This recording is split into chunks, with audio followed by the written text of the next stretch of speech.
Cette vidéo a pour but de comprendre d'où viennent les acouphènes et quelles sont les solutions pour les faire diminuer. Beaucoup d'informations circulent sur le net à propos des acouphènes et il est difficile de s'y retrouver. Donc nous voulons vous informer au meilleur des connaissances scientifiques actuelles et sur la base de notre expérience avec les patients qui nous consultent. Myriam est audioprothésiste depuis 20 ans et moi-même je suis dans le domaine de la relation d'aide depuis 10 ans. Nous travaillons dans la clinique Harmonie Audition à Québec. Cette clinique est tournée vers le soulagement des acouphènes grâce aux masqueurs et à la gestion du stress.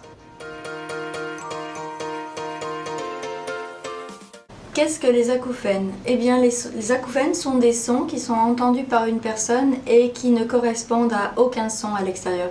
C'est donc le système auditif qui génère ce son-là.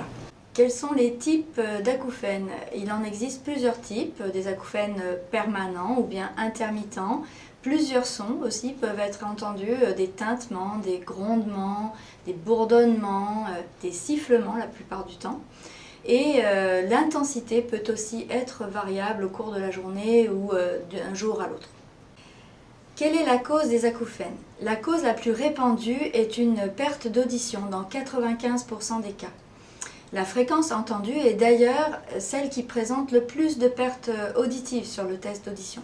Par exemple, si vous entendez un acouphène plutôt dans les aigus, c'est probablement qu'on va retrouver sur votre test d'audition une perte d'audition dans ces fréquences aiguës-là.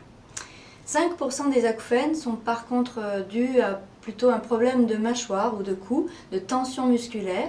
Donc ça se voit dans des cas par exemple suite à un accident de la route ou une anesthésie générale, suite à un traumatisme crânien. Donc c'est plutôt rare, environ 5% des cas. Alors quelle est la cause de la surdité si on prend en compte que 95% des acouphènes sont dus à une perte d'audition?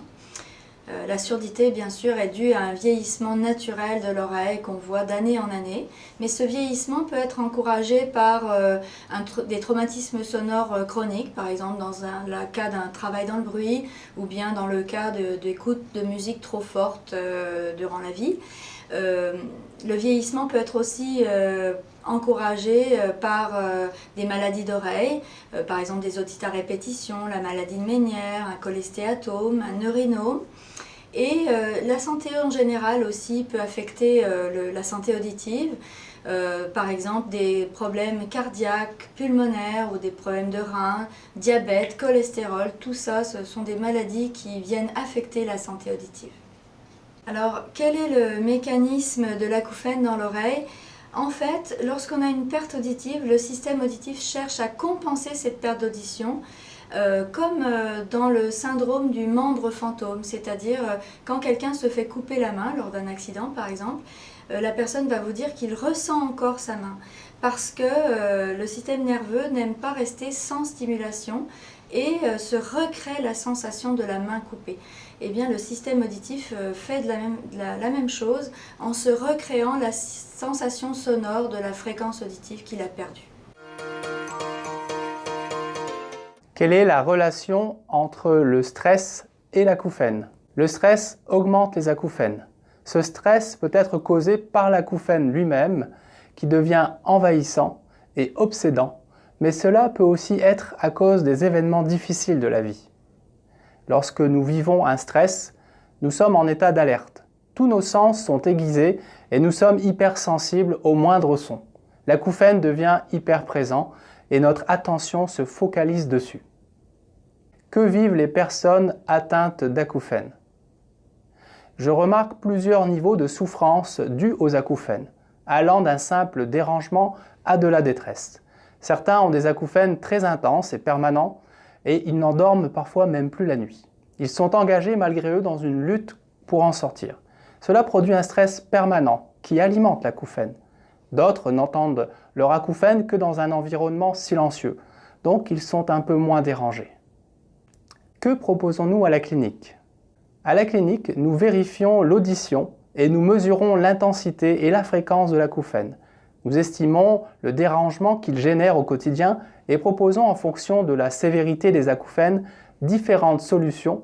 Nous évaluons avec le patient le besoin de consulter d'autres professionnels de la santé, médecin, ORL, psychologue, si les problématiques sont plus complexes. Pour les cas sévères, nous proposons de masquer les acouphènes avec des masqueurs. Les masqueurs, ce sont des prothèses auditives. Elles permettent de restaurer l'audition et de générer des sons masquant les acouphènes. L'effet de soulagement de cet enrichissement sonore est instantané. Lorsque le stress des patients est élevé, il engendre des problèmes de sommeil, de fatigue générale, un épuisement mental, ce qui a pour effet d'augmenter l'acouphène. Pour sortir du cercle vicieux, nous aidons la personne à comprendre ses acouphènes, à utiliser la relaxation pour diminuer rapidement les effets négatifs du stress sur les acouphènes. Nous appuyons aussi ces ressources actuelles et nous vous aidons à en développer des nouvelles. Aussi, nous nous fixons des objectifs réalistes car les acouphènes ne pourront pas nécessairement disparaître. Mais il s'agit surtout de se réapproprier son existence et de reprendre le contrôle de ces acouphènes. Nous invitons ceux qui souffrent d'acouphènes et qui ont la sensation de moins bien entendre à nous consulter. Il existe de l'aide pour gérer le stress et les masqueurs ont fait beaucoup de progrès. N'hésitez pas à prendre rendez-vous avec moi-même ou avec Myriam pour faire une évaluation. Les coordonnées sont indiquées à la fin de cette vidéo.